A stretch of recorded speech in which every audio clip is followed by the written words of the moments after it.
Welcome back to AI from Zero to Hero, Episode 3.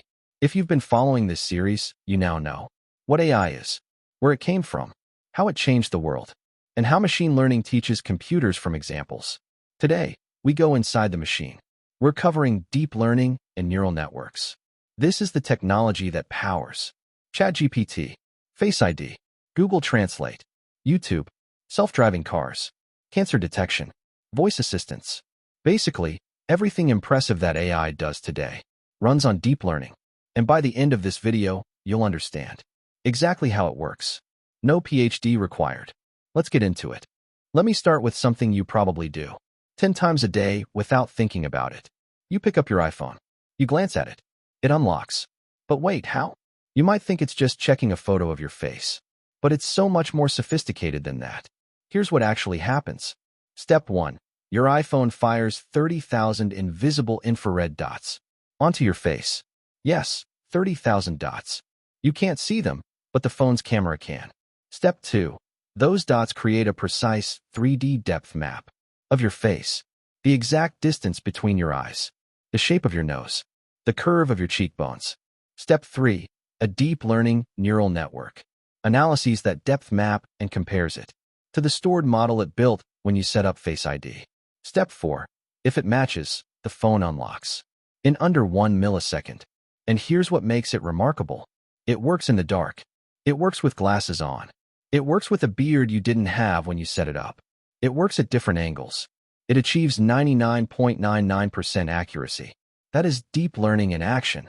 And the same core technology is what powers ChatGPT, Google Translate, YouTube recommendations, and medical AI that detects cancer from X-rays. One technology, infinite applications. So what is a neural network? To understand that, we need to take a quick trip inside your own brain. Your brain contains roughly 86 billion neurons. Each neuron is a tiny cell that receives signals, processes them, and passes them on. Here's how a biological neuron works. Dendrites, like little antennae, receive electrical signals from other neurons.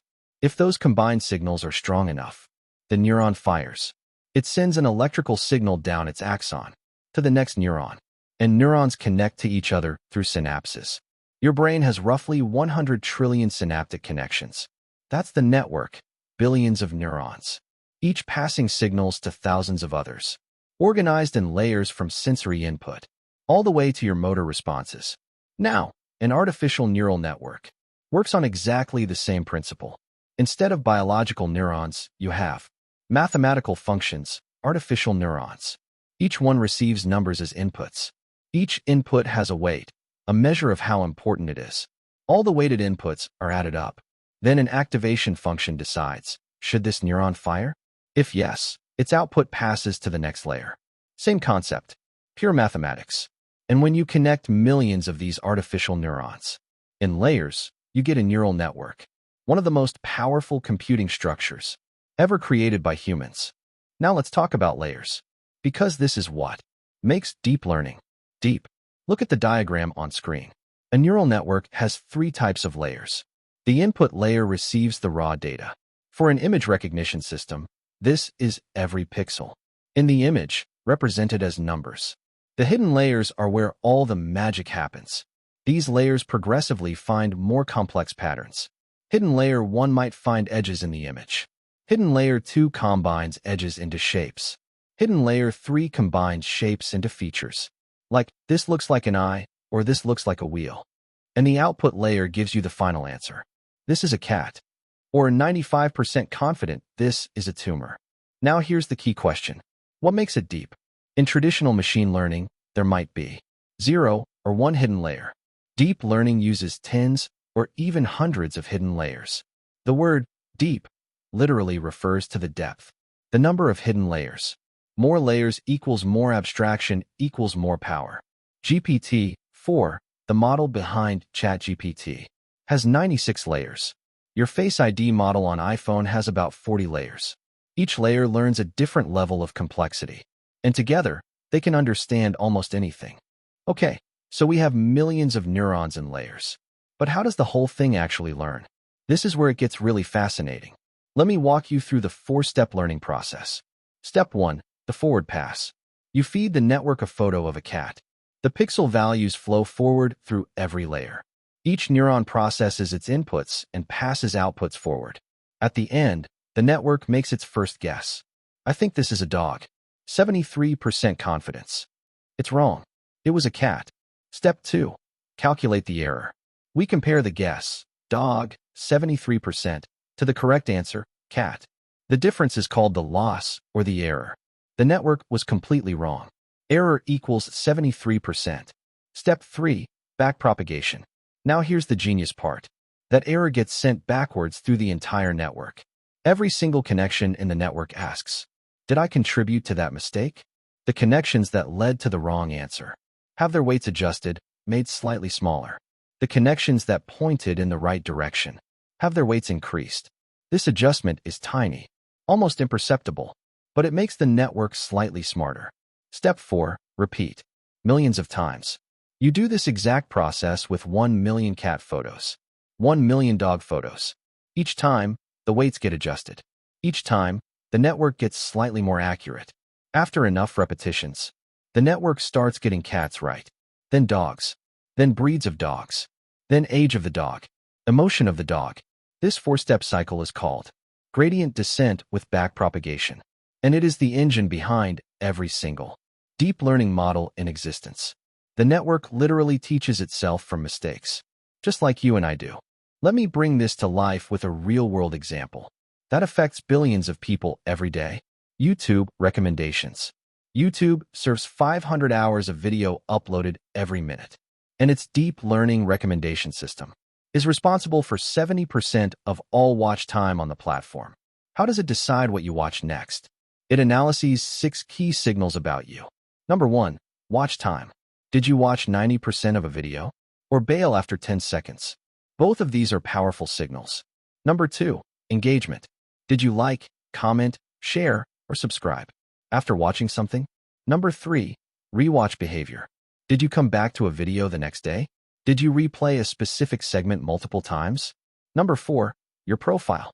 Your age, location, device, search history, and complete watch history going back years. Number 5. Similar users. 800 million plus people use YouTube. The AI finds users with identical viewing patterns to you and sees what they watched next. Number 6. Time of day. Tuesday morning? You probably want news or motivation. Friday night. Entertainment. Longer videos. All 6 of these signals flow through a massive neural network that has been trained on literally billions of viewing sessions. And every time you finish a video, it generates your personalized up next list. In milliseconds. The result? You go to watch one video, and 2 hours later you're still there. That's not an accident. That's a billion-dollar neural network optimizing for what the engineers call watch time engagement. Understanding this is the first step to using it consciously. Now I want to introduce you to the 3 superstar types of neural networks that power the modern world. Think of these as specialized brains, each designed for a different type of task. First, CNN, Convolutional Neural Network. The tagline, the eyes of AI. CNNs are designed specifically to understand images. Here's how it works. Instead of looking at a whole image at once, a CNN scans it in tiny patches. First pass, it finds edges, horizontal, vertical, diagonal. Second pass, it combines edges into shapes, circles, squares. Third pass, it combines shapes into features, eyes, wheels, leaves. It's exactly how your own eyes process a scene, starting from raw visual data and building up to understanding. CNN's power, face recognition, self-driving car cameras, medical imaging AI, Instagram filters, and satellite analysis. Second, RNN, Recurrent Neural Network. The tagline, the memory of AI. RNNs are designed for sequences where order matters. If I say the bank was steep, what does bank mean? A riverbank, right? If I say I went to the bank to deposit money, bank means something else. Context matters. Order matters. Memory matters. RNNs maintain a kind of memory of what came before. They're used in speech-to-text, translation, music generation, and time series forecasting. Third, Transformer. The tagline, the attention engine, powers ChatGPT. This one changed everything. Transformers look at all parts of a sentence at once. and use something called an attention mechanism to figure out which words are most important. When understanding any given word, they don't process one word at a time like RNNs. They process everything in parallel, which is much faster. This architecture is what powers ChatGPT, Claude, Gemini, Google Search, GitHub Copilot, DALL-E Midjourney. Basically, every frontier AI system today is a transformer. Here's a distinction that confuses a lot of people: the difference between training and inference. Think of it with a medical analogy. Training is like going to medical school. For 4 years, you study millions of cases. You learn from thousands of mistakes. You slowly build up knowledge in your brain. It's expensive. It takes a long time, but it only happens once. For AI, training GPT cost approximately $100 million. It ran on thousands of powerful GPUs for weeks. Billions of weights were slowly adjusted. Inference is like the doctor actually seeing a patient. All that training is done. The knowledge is locked in. The doctor walks in, listens to the patient, and gives a diagnosis in minutes. For AI, inference is when you type a message into ChatGPT. Your message flows forward through the trained network once. In milliseconds, it generates a response. The weights are frozen, no more learning. The model just applies what it already knows. Here's why this distinction matters. Training is rare, expensive, and done by large companies with massive infrastructure. Inference is what you experience every single day. Fast, cheap, and happening billions of times globally. When you ask Siri a question, when you unlock your phone, when YouTube picks your next video. That's all inference. The heavy lifting, training, was already done. You've heard me mention massive data and GPU power throughout this series. Let me now explain why deep learning requires both and put the scale in perspective. First, why so much data? Deep learning models have billions of parameters. Those are the weights we've been talking about. Training all those weights requires seeing enough examples to generalize correctly to new situations. Too little data? The model just memorizes the training examples, but fails on anything new. That's called overfitting. Here's the scale we're talking about. GPT-4, the model behind ChatGPT, was trained on approximately 13 trillion tokens. That's roughly every significant piece of text ever written by humans, multiple times over. Tesla Autopilot has processed over 300 million miles of real-world driving footage to learn to handle roads. Google Photos has processed over 4 trillion images. More data equals smarter model. Every time. Now, why GPU, not CPU?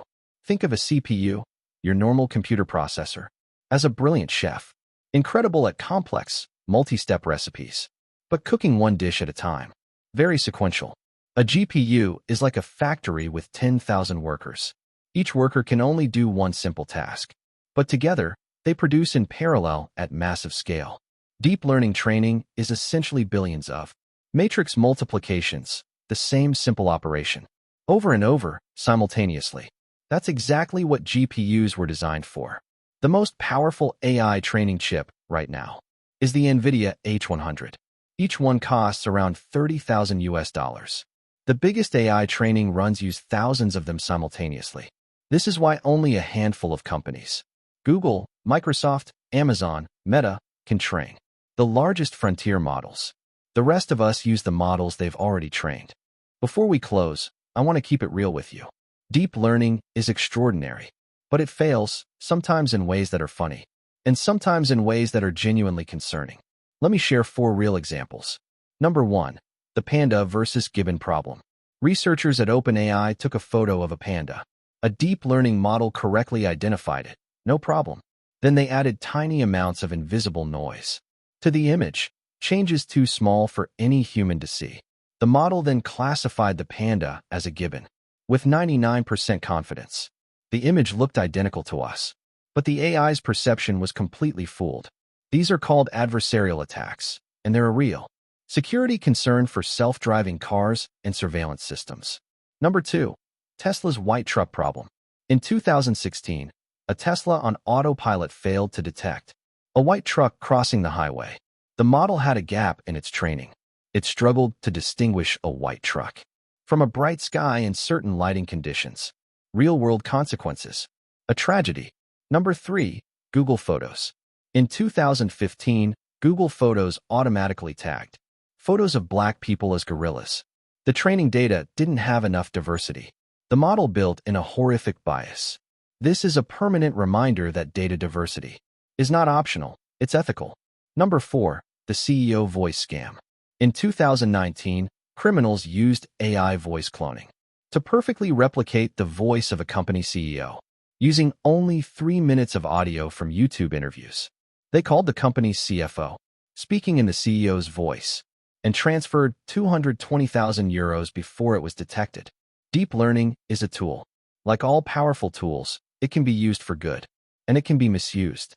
Understanding its limitations is as important as understanding its power. All right, let's recap episode 3. Neural networks mimic the structure of your brain. Neurons and layers passing signals forward. Deep means many hidden layers, up to 100 or more. Networks learn through forward pass, error calculation, and backpropagation millions of times. CNN sees images. RNN processes sequences. Transformers power ChatGPT and every frontier AI model. Training is expensive and rare. Inference is fast and what you experience daily. Deep learning needs massive data and GPU power to reach its full potential. And like any technology, it has real limitations that we must understand and address responsibly.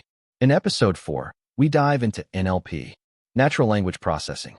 How does AI read and understand human language? What even is a token? How does ChatGPT know what you mean when you write to it? All of that, next episode. If this video helped you understand deep learning, please hit that like button and subscribe.